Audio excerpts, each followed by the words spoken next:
नमस्कार साथियों, मैं बलराम सिंह सेन फिर एक और नई वीडियो के साथ आपका स्वागत करता हूं। आई होप आप सब बढ़िया होंगे एकदम और मेहनत कर रहे होंगे, ठीक है ना दोस्तों। जैसा कि आपको पता है कि मेरी जो क्लास है वो दोनों क्लास चल रही है, एक ट्रिक की और एक 10th क्लास के जो न्यूमेरिकल है उनकी, ठीक है ना।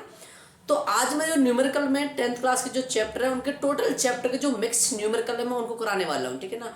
वो बहुत ज़्यादा इंपॉर्टेंट होने वाले हैं, जो बार बार पूछे जाते हैं ना, इस आधार पर इस टाइप पर है जो वो मेन ये न्यूमेरिकल है, ठीक है, जो आप बताएंगे। जैसे कि मैंने पहले जो न्यूमेरिकल है वो पहला उतार दिया पीछे, ठीक है ना।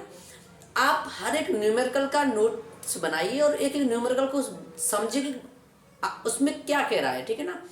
एक एक क्वेश्चन में ये देखो कि जो उसमें आधार है उसका, उसमें ऐसे कौन कौन से नियम है जो उसके जो हमें लगाने पड़ रहे हैं, ठीक है ना। ये चीज़ हमें देखनी है उसमें न्यूमेरिकल में। हर एक न्यूमेरिकल में आपको बस उसका आधार समझना है, ठीक है ना। एक एक क्वेश्चन आपका जो इम्पोर्टेंट क्वेश्चन है वो इस प्रकार के क्वेश्चन होने वाले, ठीक है। आने वाले जो 10th के एग्जाम है उसमें भी बहुत ज़्यादा इंपॉर्टेंट होने वाला है, ठीक है ना। आप सब इन न्यूमेरिकल को देखिए और आई होप जितने भी स्टूडेंट है और जितने भी स्टूडेंट मेरी वीडियो को देख रहे हैं वो हर एक न्यूमेरिकल की क्लास को नोट कर रहे होंगे, ठीक है ना। तो देखिए पहला जो न्यूमेरिकल है वो कौन सा है। पहले न्यूमेरिकल आके 40 सेमी फोकस दूरी वाले अवतल दर्पण की वक्रता त्रिज्या ज्ञात कीजिए। 40 सेमी वक्र त्रिज्या वाले अवतल दर्पण की वक्र त्रिज्या ज्ञात कीजिए, ये न्यूमेरिकल है, ठीक है ना। तो हमें क्या है कि न्यूमेरिकल का जो क्वेश्चन है वो निकालना है, ठीक है ना। बैठिए देखो 40 सेमी फोकस दूरी किसे कहते हैं? फोकस दूरी कहते हैं एफ से। फोकस दूरी किसे कहते हैं? एफ से। फोकस दूरी किसे कहते हैं? एफ से कहते हैं। फोकस दूरी एफ बराबर कितनी? 40 सेमी। फोकस दूरी किसे कहते हैं? 40 सेमी। अवतल दर्पण कहते हैं किसे? अवतल दर्पण क्या आएगी? नियम ये है, अवतल दर्पण में जितनी भी चीजें वो सब नेगेटिव रहेंगी, बस तुम्हें इतना समझना है, ठीक है ना। अवतल दर्पण क्या, जितनी भी चीज हमें जो वस्तु है, प्रतिबिंब है, फोकस दूरी जितनी भी हमें वो सब नेगेटिव लेनी है, ठीक है। नियम यही है। अवतल दर्पण क्या है? मैंने कहा अवतल दर्पण में सब नेगेटिव, मतलब नेगेटिव, सही में नहीं है। फोकस दूरी कितनी? 40 सेमी। फोकस दूरी 40 सेमी, अवतल दर्पण मतलब नेगेटिव, ठीक है ना। उसके बाद क्या है कि दर्पण की वक्रता त्रिज्या ज्ञात कीजिए। वक्र त्रिज्या किसे कहते हैं? आर से। वक्र त्रिज्या किसे कहते हैं? आर से। आर से भी नहीं आया, ये सवाल है। अवतल दर्पण में और नेगेटिव, ठीक है। यू हो, वी हो, एफ हो, ये जो न्यूमेरिकल है वो इंपोर्टेंट न्यूमेरिकल है, मिक्स न्यूमेरिकल है। मैं हर एक चैप्टर से न्यूमेरिकल कराने वाला हूँ, ठीक है ना। तो देखिए अवतल दर्पण की फोकस दूरी वक्र त्रिज्या में एक ही संबंध है, एक ही फॉर्मूला, उसको F बराबर R/2। F बराबर R/2, ये न्यूमेरिकल है, ठीक है ना। मैं आपको बता दूं कि अगर आप वक्र, देखो कुछ चीज तुम्हें माइंड से भी करना है, ठीक है। माइंड से कैसे? अगर तुम्हें वक्र त्रिज्या दी है तो उसका आधा कर दो, वही आंसर है, ठीक है ना। लेकिन अगर तुम्हें ऐसा भी याद ना हो, ऐसे भी ना हो, तो तुम फॉर्मूला लर्न करो, ठीक है ना। फॉर्मूला क्या? F हमें लिखा, F कितना? -40। R हमें पूछा है, बट्टी में 2 है फॉर्मूला में, है ना। एक मान लो क्रॉस मल्टीप्लाई, R एकम R और 42 जा 80, ये हो गया वक्र त्रिज्या का आंसर। ऐसे में नहीं आया, दोबारा से देखो एक बार और कि 40 सेमी फोकस दूरी वाले अवतल दर्पण की वक्रता त्रिज्या ज्ञात कीजिए, इतना है। फोकस दूरी F से कहते हैं, 40 सेमी दिए, R वक्र त्रिज्या पूछ रहा है। फॉर्मूला F बराबर R/2। R कितना? देखो F कितना? 40 बराबर R कितना पूछ रहा है? 2 है, नीचे क्रॉस मल्टीप्लाई कर दो, इसके नीचे 1 मानकर 40 दूनी 80 माइनस का R एकम R, ठीक है ना। ऐसे में नहीं आया, आई होप आप क्या होगा राइट कीजिए, ठीक है।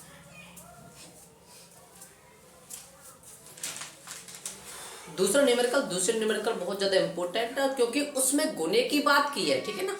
कितना गुना होता है, और जब भी गुने की बात हो ध्यान रखें उसे क्या माने? M माने। क्या माने?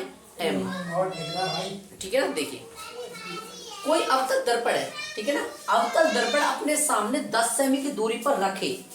अवतल दर्पण अपने सामने 10 सेमी की दूरी पर रखे किसी बिंब का 3 गुना वास्तविक प्रतिबिंब बनाता है।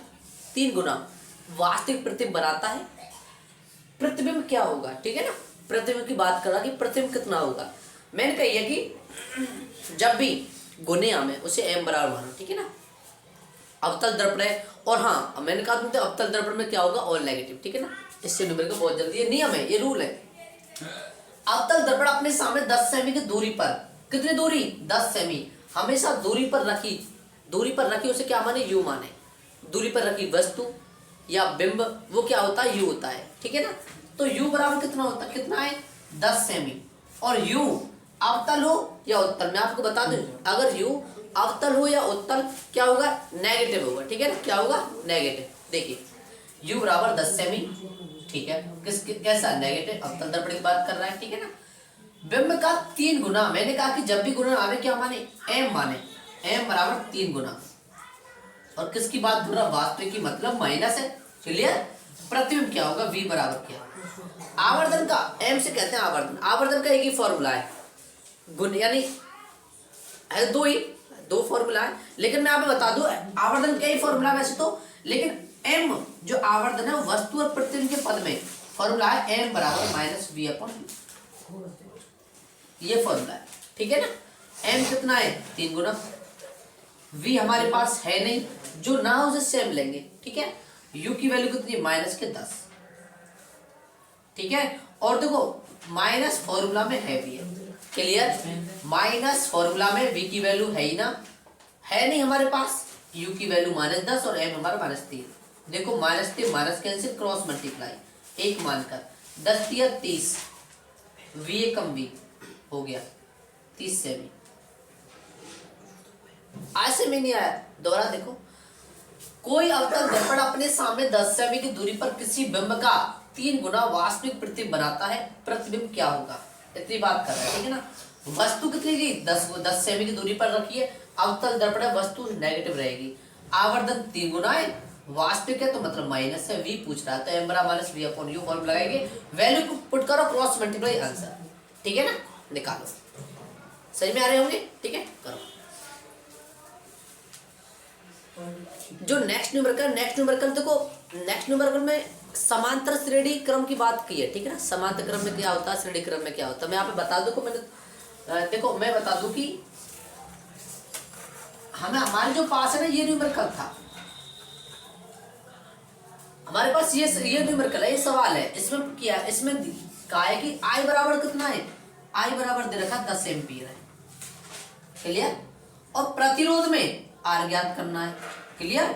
और वी भी हमारे पास है नहीं, वी भी ज्ञात करना है। इस प्रकार के न्यूमेरिकल में क्या बात करेंगे, जब कोई भी चीज ना हो तो पहले समांतर क्रम में यानी प्रतिरोध निकालेंगे वहां से, ठीक है ना। जब भी सिंडीनुमा हो, सिंडीनुमा मतलब एक दूसरे के ऊपर नीचे हो, तो वहां पे क्या होगा, प्रतिरोध होगा, ठीक है। प्रतिरोध ज्ञात करेंगे। प्रतिरोध ज्ञात करने का मतलब है कि जितने प्रतिरोध जुड़ रहे हैं उतने जोड़ेंगे फॉर्मूला में, अगर 2 जुड़ रहे हैं 2 जोड़ेंगे, 3 जुड़ रहे हैं 3 जोड़ेंगे, ठीक है ना। हमारे पास अभी इस सवाल में 3 जुड़ रहे हैं, तो 3 जोड़ेंगे मतलब प्रतिरोध में 3 लेंगे, ठीक है ना। देखो फॉर्मूला क्या है, 1/r बराबर 1/r1 plus 1/r2 plus 1/r3, क्योंकि 3 है, 1 2 3 तो 3 लेंगे, चारों तो 4 लेते, ठीक है। देखो निकालो, प्रतिरोध ज्ञात कर रहे हैं तो मतलब ये ज्ञात कर रहे हैं, R1 कितना है 3, R2 कितना है 2 और R1 कितना है 1। ऐसे में नहीं आया, मैंने R1 की वैल्यू, R2 की वैल्यू, R3 की वैल्यू यहाँ पे पुट की है, क्लियर। 1/r बराबर, देखो एलसीएम कितना आया, एलसीएम कितना आया बताओ, एलसीएम आ गया कितना 6, 3 दूनी 6, 6 एकम 6 एलसीएम आ गया। 3 का जो डिवाइड, मेन पर एलसीएम जिन पर नियत में आप बता दूं कि पहले नीचे वाली संख्या के डिवाइड देते हैं, 3 2 जा 6 2 बार, ऊपर वाली संख्या से मल्टीप्लाई करते हैं, 2 1 जा 2, क्लियर। मैंने क्या किया, नीचे वाली संख्या का पहले क्या करते हैं डिवाइड, जो निकल गया ऊपर मल्टीप्लाई करते हैं, क्लियर। 3 2 जा 6 कितनी बार गया 2 बार, और 2 एकम 2 प्लस 2 का डिवाइड 6 में, 2 3 जा 6 3 बार, 3 1 जा 3 प्लस 1 का डिवाइड 6 में, 6 1 जा 6 और 6 का ऊपर मल्टीप्लाई 6 1 जा 6, ऐसे में नहीं आया, ठीक है ना। देखो 1/r 2 और 3 5 और 6 11/6, क्लियर, ठीक है ना। अगर देखो क्रॉस मल्टीप्लाई कर दो, या मैं बताऊं इसका मतलब व्युत्क्रम, इसका मतलब इससे अगली उल्टी कर दो, या सिंपल तरीका क्या है, क्रॉस मल्टीप्लाई कर दो, ठीक है। और तरीका देखो 6 1 जा 6, 11r बन जाए 11r। और जब भी कोई भी चीज पूछे उसके गुणांक में कोई संख्या हो ना, वो किस में जाती है, भाग में। ये पूछ रहा है, इससे गुणांक में ये भाग में जाएगी, R बराबर 6/11 ओम। ऐसे में प्रतिरोध का मात्रक होता है ओम। क्लियर, बिल्कुल मत भूलना दोस्तों। उसके बाद मैं आप बता दूं हमें क्या ज्ञात करना, हमें V ज्ञात करना, V। और V ज्ञात करने के लिए देखो ओम के नियम का एक फॉर्मूला है, V बराबर IR, जिसमें V विभवांतर धारा और प्रतिरोध तीनों होते हैं। अब देखो हमारे पास V पूछ रहा है सेम रखो, I कितना 10 और R कितना हमारे पास जो निकल के आई है 6/11। क्लियर, तो देखो V बराबर 10 6 60/11 वोल्ट हो गया आंसर। या डिवाइड दे दो, ठीक है ना, कीजिए। नेक्स्ट न्यूमेरिकल में क्या क्या बात हुई है, क्या क्वेश्चन दिया है इसमें। देखो आई होप जो भी मैंने पहले न्यूमेरिकल कराए वो आपको समझ में आ जाएंगे, ठीक है ना। हर एक न्यूमेरिकल को ऐसे ध्यानपूर्वक पढ़ते जाएं, ठीक है। मैं पहले न्यूमेरिकल लिख देता हूँ ताकि वीडियो तो मैं ज़्यादा बड़ी ना लगे और थोड़ा जल्दी उसे फ्रेश करके अपने और वर्क उन्हें कंप्लीट करें, ठीक है ना। पेपर आ रहे हैं, इसके अनुसार मैं अब वीडियो अपलोड करता रहूँगा, ठीक है ना। देखो किसी तार में 3 एम्पीयर की धारा प्रवाहित हो रही है, समझना। अगर यहाँ पे ब्लैक बोर्ड पर कोई सवाल समझ में नहीं आया तो मैं बोल रहा हूँ उसके अनुसार वर्क कीजिए, ठीक है। किसी तार में 3 एम्पीयर की धारा प्रवाहित हो रही है, तार में होकर तार से होकर 30 मिनट में कितना आवेश उत्पन्न होगा। आवेश पूछ रहा, 30 मिनट में कितना आवेश उत्पन्न होगा। क्लियर, देखो एम्पियर धारा कहते हैं आई बराबर 3 एम्पियर की धारा। क्लियर, होकर 30 मिनट कहते हैं समय कहते हैं टी बराबर 30 मिनट। हमेशा ध्यान रखें मिनट कैसे बदले, सेकंड में। 30 मल्टीप्लाई 60 से मल्टीप्लाई करते हैं सेकंड बदलने के लिए, तो देखो कितने हो गए, 1800 हो गए, 1800 सेकंड। क्लियर, कितना आवेश मतलब क्यू पूछ रहा है, आवेश उत्पन्न होगा। आवेश का फॉर्मूला धारा और समय के पद में Q बराबर IT। बहुत ज्यादा इंपोर्टेंट न्यूमेरिकल है, ठीक है ना। Q हमें निकालना, I कितना 3 और T कितना 1800, ठीक है ना। तो 3 का मल्टीप्लाई कितना आ गया 36, यानी 3600 आ गया कूलम, इतना आ गया। इतना छोड़ दो, या Q बराबर 36 मल्टीप्लाई 10 की पावर 2 कूलम, इतना आ गया। इतना छोड़ दो, ठीक है ना।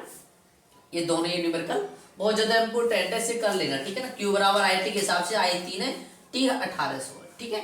मल्टीप्लाई किया 18 मल्टीप्लाई 3 का 36, 2 जीरो पीछे ही है। हम 2 जीरो ने 10 की पावर 2 लिख सकते हैं, ऐसे भी हो सकता है, या वहीं पे छोड़ सकते हैं, ठीक है। यहाँ पे क्लियर, नोट कीजिए।